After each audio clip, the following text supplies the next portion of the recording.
Hello दोस्तों, स्वागत है आपका एग्ज़ाम स्टडी विद संगीता में। दोस्तों, आज के इस वीडियो में हम बात करेंगे आरआरबी आरपीएफ कांस्टेबल परीक्षा 19/1/2019 के सेकंड पाली के एक और मोस्ट इम्पॉर्टेंट सेट की।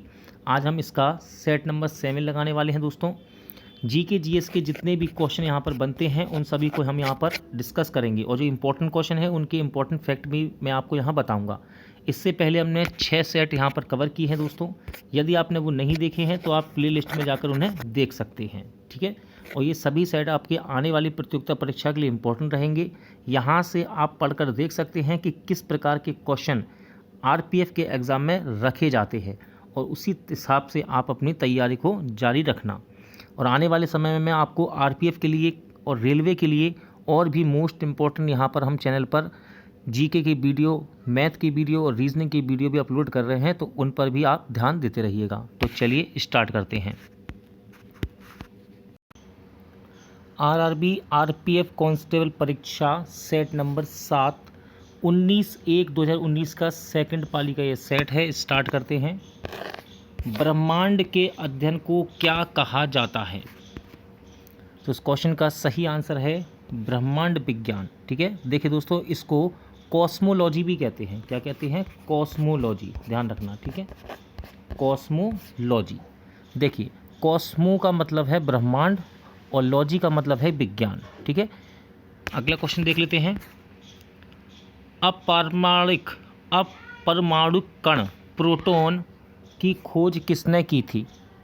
तो इस क्वेश्चन का राइट आंसर हो जाएगा दोस्तों अर्नेस्ट रदरफोर्ड ने। ठीक है, प्रोटॉन की खोज किसने की? रदरफोर्ड ने। देखो, यहाँ पर आपको जे थॉमसन का नाम दिख रहा होगा, तो जे थॉमसन ने की थी इलेक्ट्रॉन की खोज। किसकी? इलेक्ट्रॉन की खोज। और न्यूट्रॉन की खोज की थी दोस्तों जेम्स चैडविक ने। निम्नलिखित में से कौन सी दक्षिण भारत की सबसे लंबी नदी है?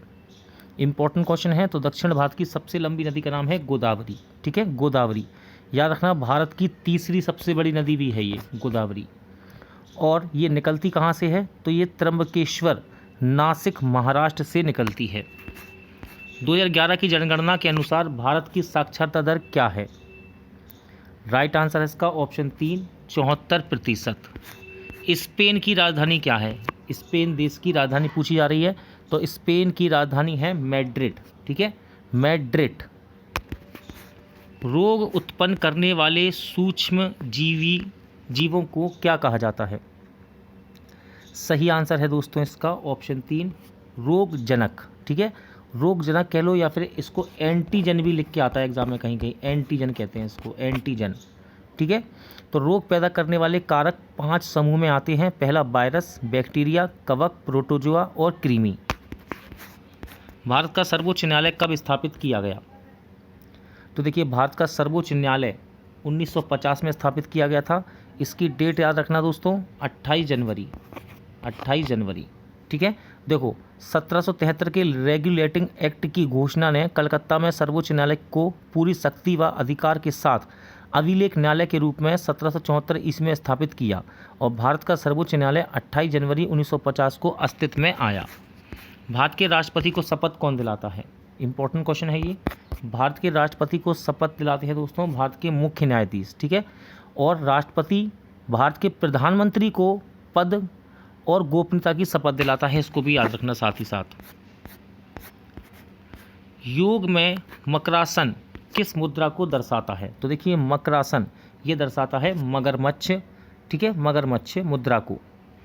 किस आपातकाल को संवैधानिक आपातकाल कहा जाता है? राइट आंसर है इसका राज्य आपातकाल। ठीक है, देखिए, राष्ट्रपति शासन को राज्य आपातकाल या संवैधानिक आपातकाल के रूप में जाना जाता है। यह राज्य में अनुच्छेद 356 के तहत राज्य में संवैधानिक तंत्र के टूटने की स्थिति में लगाया जा सकता है। बास्केटबॉल खेल की उत्पत्ति कहाँ से हुई है? इंपॉर्टेंट क्वेश्चन है। तो इसकी खोज हुई है अमेरिका से। ठीक है, अमेरिका से। किसी वस्तु की गतिज ऊर्जा और स्थितिज ऊर्जा का योग क्या कहलाता है? तो देखो, गतिज ऊर्जा और स्थितिज ऊर्जा का योग कहा जाता है कुल यांत्रिक ऊर्जा। क्या कहते हैं इसको? कुल यांत्रिक ऊर्जा। बहिष्कृत हितकर्णी सभा की स्थापना किसने की थी? सही आंसर है इसका डॉक्टर BR अम्बेडकर। देखो, 1924 में उन्होंने दलितों के बीच शिक्षा जागरूकता फैलाने के उद्देश्य से बहिष्कृत हितकारिणी सभा की स्थापना की थी, जिसे आउटकास्ट वेलफेयर एसोसिएशन के रूप में भी जाना जाता है। निम्नलिखित में से कौन सा एक देश एक टैक्स और एक मार्केट से संबंधित है? सही आंसर इसका माल और सेवा कर, जीएसटी, यानी कि गुड्स एंड सर्विसेज टैक्स। ठीक है, माल और सेवा कर हिंदी में कहते हैं इसको। तो ये एक अप्रत्यक्ष कर है और 1 जुलाई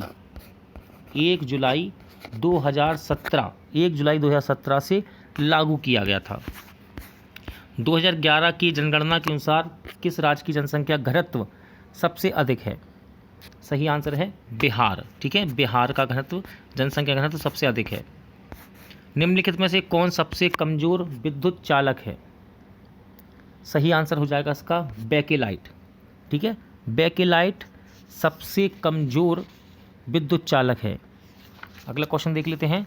गौतम बुद्ध का पुत्र निम्नलिखित में से कौन था? यानी कि गौतम बुद्ध के पुत्र का नाम पूछा गया है। सही आंसर है राहुल। ठीक है, राहुल। इंपॉर्टेंट क्वेश्चन है ये। दल बदल विरोधी कानून के आधार पर राज्यसभा के मामले में अयोग्यता का निर्णय कौन करता है? सही आंसर है अध्यक्ष। कौन करता है? अध्यक्ष।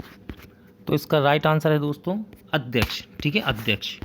हुमायूंनामा किसके द्वारा रचित है? पुस्तक है ये हुमायूंनामा, किसके द्वारा रचित है? तो सही आंसर है दोस्तों इसका गुलबदन बेगम। देखिए, गुलबदन बेगम एक मुगल राजकुमारी और मुगल साम्राज्य के संस्थापक बाबर की पुत्री थी। ठीक है, हुमायूंनामा अथवा हुमायूं की जीवनी अकबर के अनुरोध पर उनकी बहन गुलबदन बेगम द्वारा फारसी भाषा में लिखी गई। निम्नलिखित में से कौन सी भारत की सबसे लंबी नहर है? तो देखिए, भारत की सबसे लंबी नहर है इसमें से इंदिरा गांधी नहर। ठीक है, इंदिरा गांधी नहर की कुल लंबाई 649 किलोमीटर लगभग में है। ये 649 किलोमीटर लंबी है और ये इसमें राजस्थान फीडर नहर और राजस्थान मुख्य नहर शामिल है, इस बात को याद रखना। ठीक है, और विश्व की सबसे बड़ी सिंचाई परियोजना भी यहीं पर है। इंदिरा गांधी नहर भारत की सबसे लंबी नहर है तथा विश्व की सबसे बड़ी सिंचाई परियोजना भी यहीं पर है। आधुनिक ओलंपिक खेलों में महिला जिम्नास्टिक प्रतिस्पर्धा किस वर्ष शुरू की गई? तो ये शुरू की गई थी 1928 में। कब? 1928। निम्नलिखित में यज्ञ में से कौन सा घोड़े के बलिदान से संबंधित है? सही आंसर है अश्वमेध यज्ञ। ठीक है, अश्वमेध यज्ञ राष्ट्रपति द्वारा तैयार किया गया अध्यादेश है। देखिए, ऑप्शन पढ़ लीजिए। ऑप्शन है कट रहे हैं, मैं आपको सारे ऑप्शन पढ़ाऊंगा। राष्ट्रपति द्वारा तैयार किया गया अध्यादेश है। ऑप्शन में है मंत्रिपरिषद की सलाह पर आधारित, राष्ट्रपति के विवेकाधीन शक्ति और राष्ट्रपति की विधायी शक्ति, और चौथा है राष्ट्रपति की न्याय की शक्ति। तो इस क्वेश्चन का राइट आंसर हो जाएगा दोस्तों ऑप्शन नंबर 3, यानी कि राष्ट्रपति की विधायी शक्तियाँ। अनुच्छेद 123 राष्ट्रपति की अध्यादेश जारी करने की शक्ति से संबंधित है। इसका आर्टिकल कितना है? 123, राष्ट्रपति का अध्यादेश। ध्वनि किससे नहीं गुजर सकती? तो राइट आंसर है इसका निर्वात, यानी कि वैक्यूम, जहाँ पर हवा ना हो। ठीक है, तो ध्वनि वहाँ से नहीं गुजर सकती। मोहनदास करमचंद गांधी का जन्म कहाँ हुआ था? देखिए, महात्मा गांधी जी की बात कर रहा है ये, उनका पूरा नाम है मोहनदास करमचंद गांधी। तो इनका जन्म हुआ था दोस्तों पोरबंदर में। ठीक है, 2 अक्टूबर 1869 पोरबंदर, पश्चिमी भारत के गुजरात के पोरबंदर में इनका जन्म हुआ था। अंतर्राज्यीय नदी जल विवाद अधिनियम किस अनुच्छेद के अंतर्गत आता है? राइट आंसर है इसका अनुच्छेद 262 के अंतर्गत। ठीक है, अंतर्राज्यीय नदी जल विवाद अधिनियम। कैगा परमाणु ऊर्जा संयंत्र किस राज्य में स्थित है? इंपॉर्टेंट क्वेश्चन है। कैगा परमाणु ऊर्जा संयंत्र पूछा जाता है कई बार। सही आंसर इसका कर्नाटक में है। ये कहाँ पर? कर्नाटक। अर्थशास्त्र से संबंधित भीषण मंदी किस वर्ष शुरू हुई थी? तो भीषण मंदी ये 1929 में शुरू हुई थी। कब? 1929। अंतर्राज्यीय परिषद की स्थापना कौन कर सकता है? इंपॉर्टेंट क्वेश्चन है ये। अंतर्राज्यीय परिषद की स्थापना कर सकता है दोस्तों राष्ट्रपति। ठीक है, अनुच्छेद 263 इससे संबंधित है अंतर्राज्यीय परिषद से। ठीक है, अनुच्छेद 263 राज्यों के बीच और केंद्र और राज्य के बीच समन्वय को प्रभावित करने के लिए एक अंतर्राज्यीय परिषद की स्थापना पर विचार कर सकता है। गलगंड यानी कि गोइटर ग्रंथि किस ग्रंथि का एक रोग है? तो राइट आंसर इसका ऑप्शन 4 थायराइड। ठीक है, गलकंड यानी कि घेंगा रोग बड़े हुए थायराइड ग्रंथि के परिणाम गर्दन में सूजन को दर्शाता है।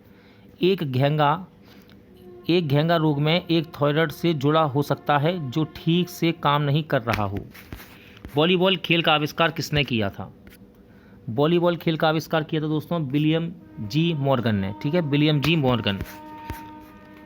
भारत में विद्युत ऊर्जा की वाणिज्यिक इकाई किलोवाट घंटा यानी कि 1 किलोवाट घंटा है कितनी होती है? ऑप्शन दिखाता हूँ मैं आपको इसके। देखिए ये रही इसके आंसर, ऑप्शन सॉरी। तो इसका सही आंसर है दोस्तों ऑप्शन 2। ठीक है, इसको 1 किलोवाट बराबर है, इसको एग्जाम में इस प्रकार भी लिखता है 3.6 10⁶ जूल भी लिख देता है इसको। ठीक है, ध्यान रखना। चलिए, निम्नलिखित में से कौन सा भारत का सबसे लंबा समुद्र तट है? राइट आंसर है मरीना बीच। ठीक है, कौन सा है? मरीना बीच। यह चेन्नई तमिलनाडु में एक प्राकृतिक समुद्री तट है। ठीक है, बंगाल की खाड़ी के साथ मरीना बीच भारत का सबसे लंबा और विश्व का दूसरा सबसे लंबा समुद्र तट है ये।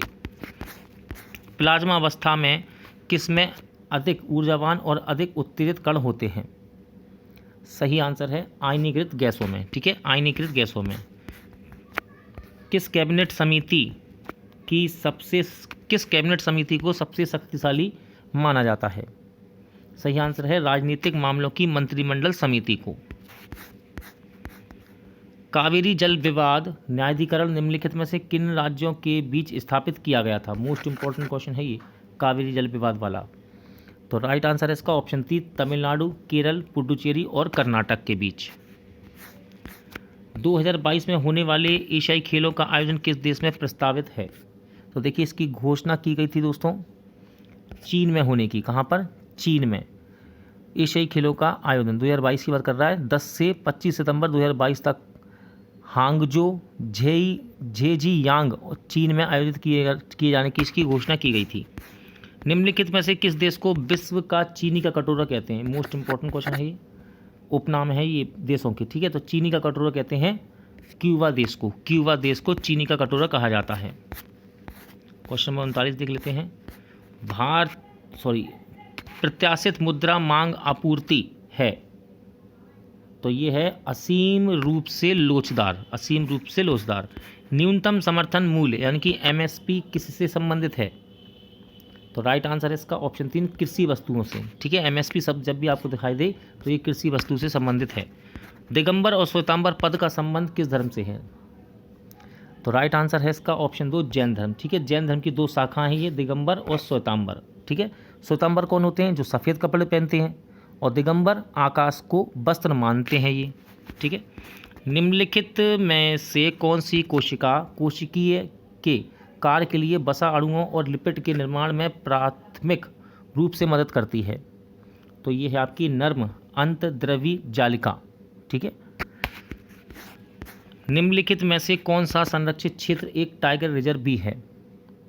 तो राइट आंसर है जिम कॉर्बेट नेशनल पार्क। ठीक है, जिम कॉर्बेट नेशनल पार्क ये उत्तराखंड के नैनीताल में है। ठीक है, उत्तराखंड के नैनीताल में है ये। ठीक है, और प्रोजेक्ट टाइगर 1973 में जिम कॉर्बेट नेशनल पार्क से ही प्रारंभ किया गया था। राज्यसभा के सदस्य के पद की अवधि होती है? राइट आंसर है ऑप्शन 3 6 साल। ठीक है, 6 साल। प्रत्येक सदस्य 6 वर्ष की अवधि के लिए चुने जाते हैं। मेडागास्कर द्वीप निम्नलिखित में से किस महासागर में स्थित है? इंपॉर्टेंट क्वेश्चन है ये। मेडागास्कर द्वीप किस महासागर में है? तो ये है दोस्तों हिंद महासागर में। कहाँ पर? हिंद महासागर में है ये। झांसी से 1857 का विद्रोह जब हुआ तो उसका नेतृत्व किसने किया था? तो इसका नेतृत्व किया था दोस्तों रानी लक्ष्मीबाई, या जिन्हें हम झांसी की रानी के नाम से जानते हैं। ठीक है, लक्ष्मीबाई जी ने किया था झांसी से।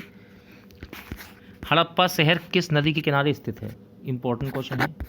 हड़प्पा शहर किस नदी के किनारे है? तो यह है रावी नदी के किनारे स्थित है। ठीक है, सिंधु सभ्यता की खोज सबसे पहले वर्ष 1921 में पाकिस्तान में पश्चिमी प्रांत में स्थित हड़प्पा से हुई थी, यानी कि हड़प्पा वर्तमान में पाकिस्तान में। इस बात को भी याद रखना।